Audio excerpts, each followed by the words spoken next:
Hello guys, അസ്സലാമു അലൈക്കും. ഷിബാസുള്ളിലേക്ക് എല്ലാവർക്കും സ്വാഗതം.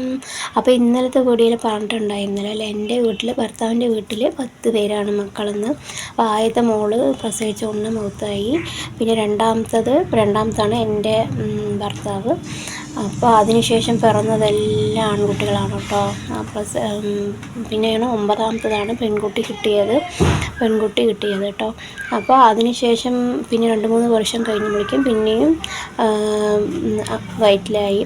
അപ്പോൾ ഭർത്താവിൻ്റെ അമ്മായിയമ്മ വന്നിട്ട് ശരി, ഇത് നമുക്ക് വേണ്ട, അബോർഷൻ ചെയ്ത് കളയാമെന്ന് പറഞ്ഞത്ര. അപ്പോൾ ഡോക്ടറിൻ്റെ അടുത്ത് പോയപ്പോൾ ഡോക്ടർ പറഞ്ഞത്ര, ഇല്ല, നിങ്ങൾ അബോർഷൻ ചെയ്യുകയാണെങ്കിൽ എല്ലാ മക്കളുടെയും ഒപ്പ് വേണം, എന്നാലും ഞങ്ങൾ അബോർഷൻ ചെയ്ത് തരുള്ളൂ, അല്ലെങ്കിൽ അബോർഷൻ ചെയ്യില്ല എന്ന് പറഞ്ഞിട്ട്. അപ്പോൾ വേണ്ടാന്ന് പറഞ്ഞിട്ട് അങ്ങനെ ആ കുട്ടീനെയും പ്രസവിച്ച് കൊടുത്തു കേട്ടോ എൻ്റെ അമ്മായിയമ്മ. ആ കുട്ടി 10ാമത്തെ ചെക്കനും ഇപ്പോൾ 17 വയസ്സായി, 18 വയസ്സായി. അവന് 18 വയസ്സായി. ലാസ്റ്റ് ചെക്കൻ 10ാമത്തെ ചെക്കനാണ് പ്രസവിച്ചത്, ആൺകുട്ടിയാണ് പ്രസവിച്ചത് കേട്ടോ. അപ്പോൾ അങ്ങനെ ആ വീട്ടിലേക്കാണ് ഞാൻ ആദ്യത്തെ മൂത്ത മരുമകളായിട്ട് പോണത് കേട്ടോ. അപ്പോൾ എനിക്ക് കല്യാണം കഴിച്ച് കൊടുക്കുമ്പോൾ 10 പവനും 1.5 ലക്ഷം പണവും കൊടുത്തിട്ടുണ്ടായിരുന്നു, കട്ടിലലമാരിയൊക്കെ കൊടുത്തിട്ടുണ്ടായിരുന്നു. അപ്പോൾ എനിക്ക് വന്നതൊക്കെ തമിഴ്നാട്ടിൽ നിന്നാണ് ആലോചനകളൊക്കെ വന്നത്. 1-2 എന്തോതിന് കേരളത്തിൽ തന്നെ വന്നത് കേട്ടോ.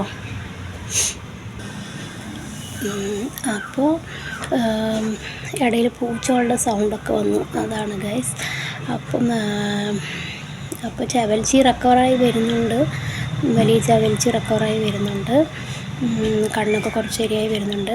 സർജറി വേണമെന്നാണ് പറഞ്ഞിരിക്കുന്നത്, പൂച്ചക്കുട്ടിക്കാണ് പറയുന്നത് കേട്ടോ. ഇടയിൽ ഇതൊന്ന് പറഞ്ഞു.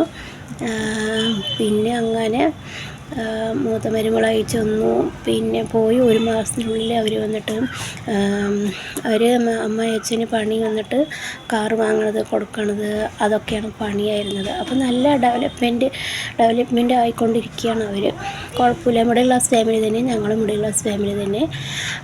അപ്പോൾ നമ്മളുടെ മാലയൊക്കെ വാങ്ങി വെച്ചിട്ടുണ്ടായിരുന്നു, തരുമെന്ന് ചോദിച്ച് നമ്മൾ ഞാൻ കൊടുത്തു, ഒക്കെ വാങ്ങി വെച്ചിട്ടുണ്ടായിരുന്നു. പിന്നെ ആ ബിസിനസ്സിൽ ലോസായ കാരണം അവർക്ക് തിരിച്ചെടുക്കാൻ പറ്റിയില്ല.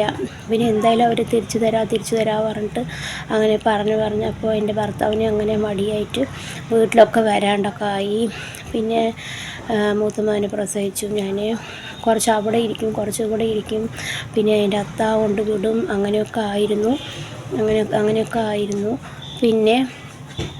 പിന്നെ അവർ പിന്നെ 2ാമത്തതും പ്രസവിച്ചു, അവിടെ ഇവിടെയൊക്കെ ആയിരുന്നു. പിന്നെ പഞ്ചായത്തൊക്കെ വെച്ചു കേട്ടോ, എന്താണ് വരാണ്ടിരിക്കണമെന്നൊക്കെ പറഞ്ഞിട്ട് പഞ്ചായത്തൊക്കെ വെച്ചു. പിന്നെയാണ് ഒരു പ്രശ്നവുമില്ല, ഭർത്താവിനും ഭാര്യയായിട്ട് ഒരു പ്രശ്നവുമില്ല. ഈ സ്വർണം വാങ്ങി വെച്ചിട്ട് അവർക്ക് മടിയായി. വന്ന ആരെങ്കിലും ചോദിക്കുമോ ഇതാവോ പറഞ്ഞിട്ട്, തമിഴ്നാട്ടിലെ അവർ ഇവിടേക്ക് വന്ന് ചോദിക്കുമോ പറഞ്ഞിട്ട് മടിയായിട്ട് വീട്ടിലേക്ക് തന്നെ വരാണ്ടൊക്കെ ആയി. ഇടയ്ക്ക് എപ്പോഴെങ്കിലും വന്ന് നോക്കും, പോകും, അങ്ങനെയായി. പിന്നെ അവിടെ ഇരിക്കും, പിന്നെ കൊണ്ടുവിടും, അവിടെ ഇരിക്കും, ഇവിടെ ഇരിക്കും, അങ്ങനെ എങ്ങനെയോ 2 കുട്ടികളായി. 2 കുട്ടികൾ മൂത്ത ചക്കന് പ്രസവിച്ചു. 7ാം മാസത്തിൽ വിളിച്ചിട്ട് വന്നു. 7ാം മാസം തന്നെ അവന് പ്രസവിച്ചിട്ട് 7 മാസം കഴിഞ്ഞിട്ടാണ് 7ാം മാസത്തിൽ തന്നെ വിളിക്കാനൊക്കെ വന്നിരുന്നു. പിന്നെ അതിനുശേഷം വെറും ഇടയ്ക്കിടയ്ക്ക് പ്രശ്നം തന്നെ ഉണ്ടാവുകയുള്ളൂ 2 പേർക്കും, ഭാര്യയ്ക്കും ഭർത്താവിനും, എനിക്കും ഭർത്താവിനും. പിന്നെ അങ്ങനെ പോയി. പിന്നെ അങ്ങനെയൊക്കെ മധ്യസ്ഥമൊക്കെ വെച്ച് പഞ്ചായത്തൊക്കെ വെച്ചൊക്കെ ശരിയായി. പിന്നെ 2ാമത് വയറ്റിലായപ്പോൾ അവൾക്കും പിന്നെ അങ്ങോട്ടും പോകണ്ട പറഞ്ഞിട്ട് എൻ്റെ താഴെയുള്ളവൾക്ക് കല്യാണമായിരുന്നു. അപ്പോൾ വന്നിരുന്നു കേട്ടോ, വീട്ടിലേക്ക് വന്നപ്പോൾ അങ്ങനെ 7ാം മാസമാണ്, 6ാം മാസം ലാസ്റ്റാണ് വന്നത്. അപ്പോൾ അങ്ങനെ ഇവിടെ ഇരുന്ന് ഒരു 6 മാസമൊക്കെ, 5ാം മാസം, 6 മാസമല്ല 5ാം മാസം വരാൻ പറഞ്ഞിട്ട് അങ്ങനെ വന്നു. വീട്ടിലേക്ക് പോയി നോക്കി, വീട്ടിലേക്ക് പോയിട്ടോ. അപ്പോൾ ഈറോട്ടിലായിരുന്നു അപ്പോൾ താമസം. തിരുപ്പൂരിൽ നിന്ന് മാറി ഈറോട്ടിലേക്ക് ഞങ്ങൾ താമസം മാറി കേട്ടോ. ഈറോട്ടിലേക്ക് മാറി. അപ്പോൾ അമ്മായിയമ്മ ഒക്കെ മാറിയപ്പോൾ ഞങ്ങളും ഈറോട്ടിലേക്ക് തന്നെ മാറി. അവിടെയൊക്കെ വാടക വീടാണ് കേട്ടോ. വടവടണം അങ്ങനെ മാറിപ്പോയി. പിന്നെ രണ്ടാമത് പ്രസവിച്ചതാണ് പിന്നെയാണ് പ്രശ്നങ്ങളൊക്കെ ഒഴിവായി തുടങ്ങിയത്. രണ്ടാമത്തെ പെൺകുട്ടിയാണ്, ആദ്യത്തെ ആൺകുട്ടി. രണ്ടാമത്തെ പെൺകുട്ടി പ്രസവിച്ചു.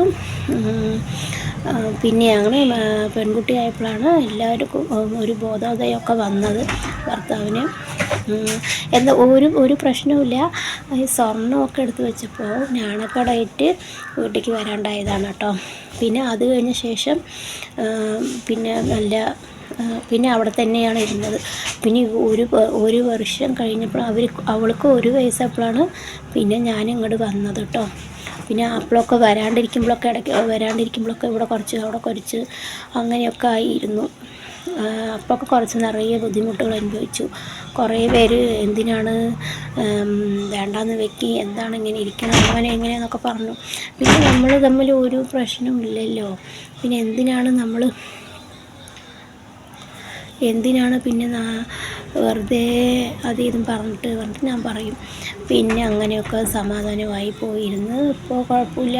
പിന്നെ 9 വർഷത്തിന് ശേഷം മാമനാർ വെച്ച അമ്മായി അച്ഛൻ വെച്ച സ്വർണ്ണങ്ങളൊക്കെ എല്ലാം തിരിച്ചു തന്നു എനിക്ക് കേട്ടോ.